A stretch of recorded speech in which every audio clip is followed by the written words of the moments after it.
Selamat pagi, salam sejahtera untuk kita semua. Ketemu lagi dengan saya dalam tugas sebagai calon guru penggerak. Tugas kali ini saya akan menyampaikan tugas 1.3.A.6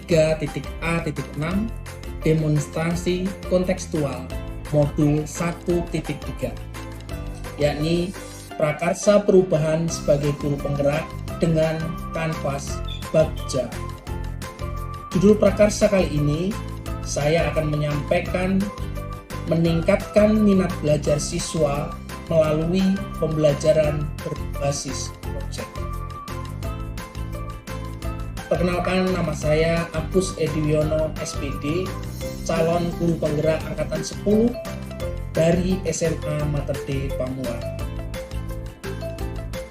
Saya pada kesempatan ini mengucapkan banyak terima kasih kepada Ibu Eko Susanti, AMD SE SPD sebagai fasilitator, dan Bapak Saifullah Nawawi MPD sebagai pengajar praktek saya.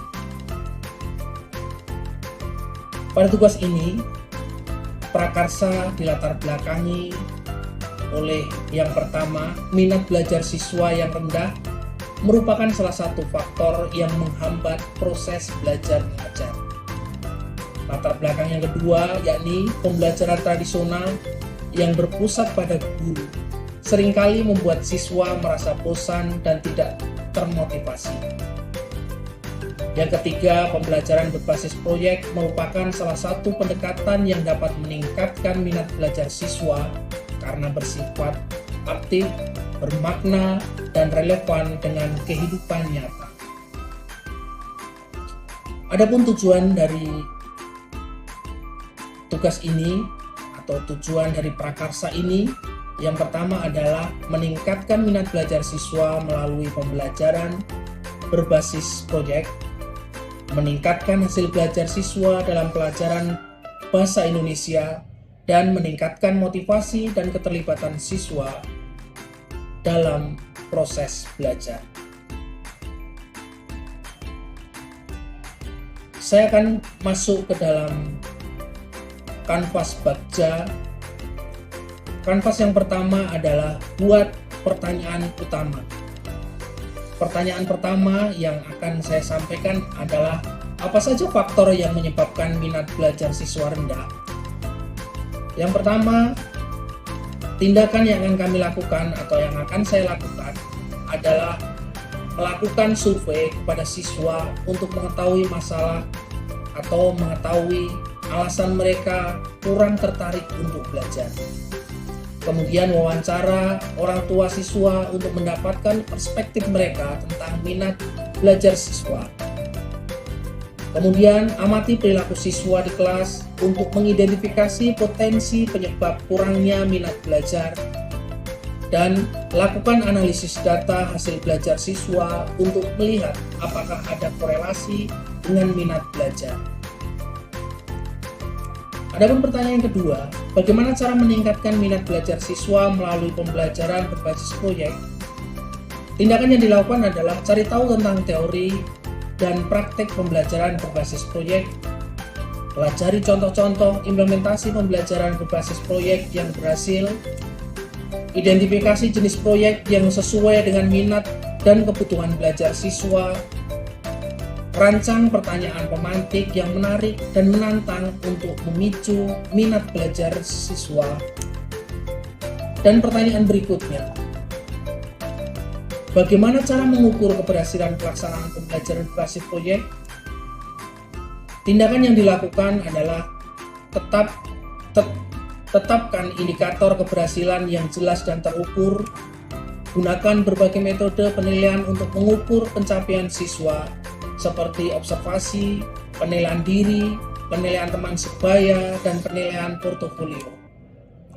Dan yang terakhir, lakukan analisis data hasil penilaian untuk melihat apakah pembelajaran berbasis proyek berhasil meningkatkan minat belajar siswa.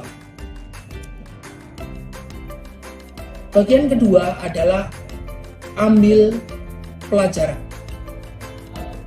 Pada pertanyaan tahap ini, pertanyaan pertama, melakukan studi literatur tentang pembelajaran berbasis proyek.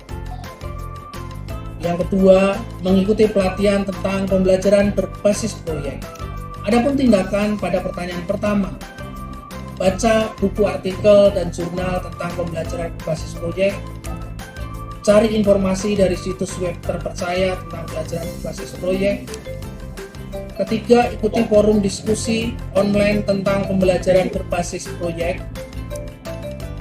Yang keempat, ikuti pelatihan yang diselenggarakan oleh lembaga pelatihan, guru atau organisasi pendidikan. Tindakan pada langkah yang kedua, yakni hadiri seminar atau workshop tentang pembelajaran berbasis proyek dan bergabung dengan komunitas guru yang fokus pada pembelajaran berbasis proyek.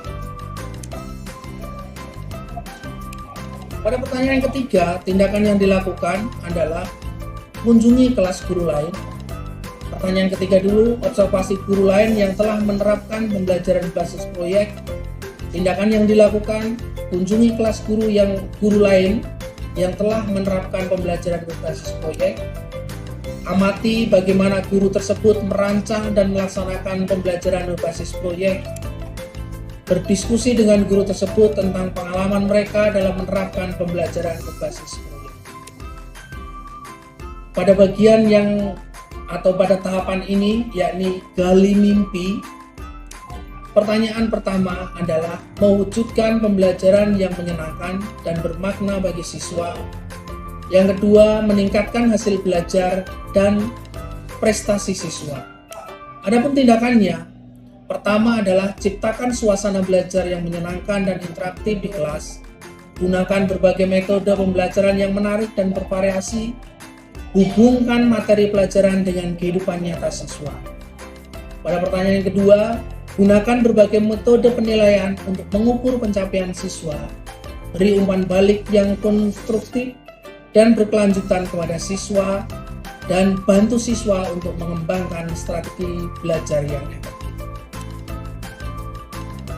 Pertanyaan yang ketiga, menjadi guru yang inspiratif dan inovatif. Terus belajar dan mengembangkan diri sebagai guru.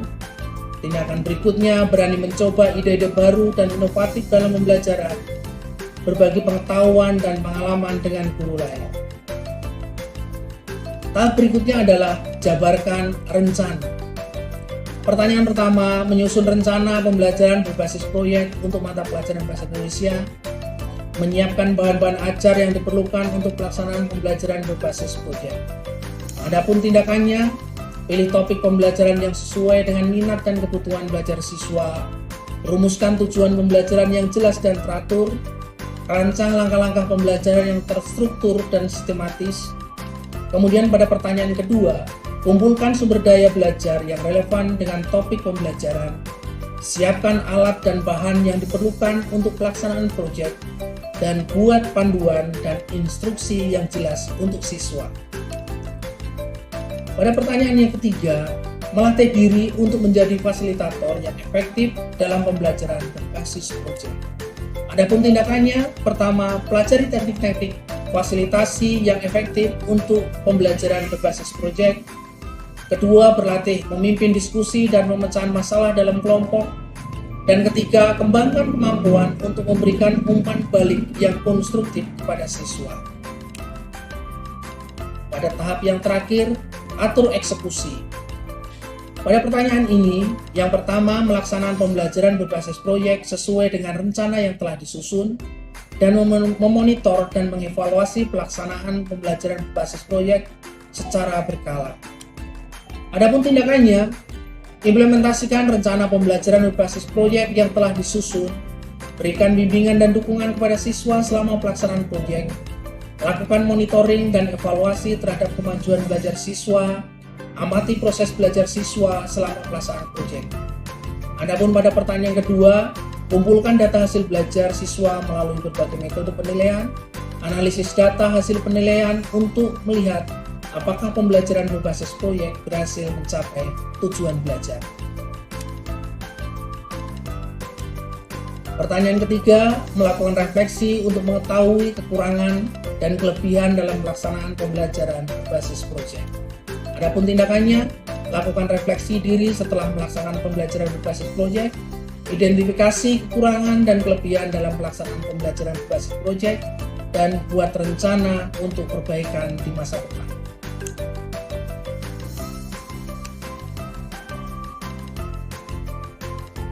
Setelah kegiatan-kegiatan yang dilakukan dari berbagai tahap yang saya rangkum dalam Bagja itu, harus ada pemantauan dan evaluasi. Evaluasi atau pemantauan dilakukan dengan melakukan evaluasi terhadap minat belajar siswa melalui tes, observasi, dan angket. Kemudian melakukan evaluasi terhadap hasil belajar siswa melalui tes dan penilaian portofolio. Dan melakukan evaluasi terhadap motivasi dan keterlibatan siswa melalui observasi dan catatan anekdotal. Dampak yang diharapkan adalah meningkatnya minat belajar siswa, meningkatnya hasil belajar siswa dalam pelajaran bahasa Indonesia, meningkatnya motivasi dan keterlibatan siswa dalam proses belajar mengajar, dan meningkatnya kualitas pembelajaran di kelas. Adapun sumber daya yang dibutuhkan dalam proses ini adalah bahan-bahan ajar untuk pembelajaran berbasis proyek, media pembelajaran seperti komputer, proyektor, dan internet, tentu saja dukungan dari kepala sekolah, guru lain, dan orang tua siswa. Sebagai penutup, dengan pelaksanaan prakarsa perubahan ini, saya berharap dapat meningkatkan minat belajar siswa dan meningkatkan kualitas pembelajaran di kelas. Saya yakin bahwa pembelajaran berbasis proyek merupakan salah satu strategi yang efektif untuk mencapai tujuan tersebut. Penting untuk melibatkan semua pemangku kepentingan dalam proses pelaksanaan prakarsa perubahan ini, termasuk siswa, guru, orang tua, dan kepala sekolah. Evaluasi secara berkala dan refleksi diri sangat penting untuk memastikan keberhasilan pelaksanaan prakarsa perubahan ini.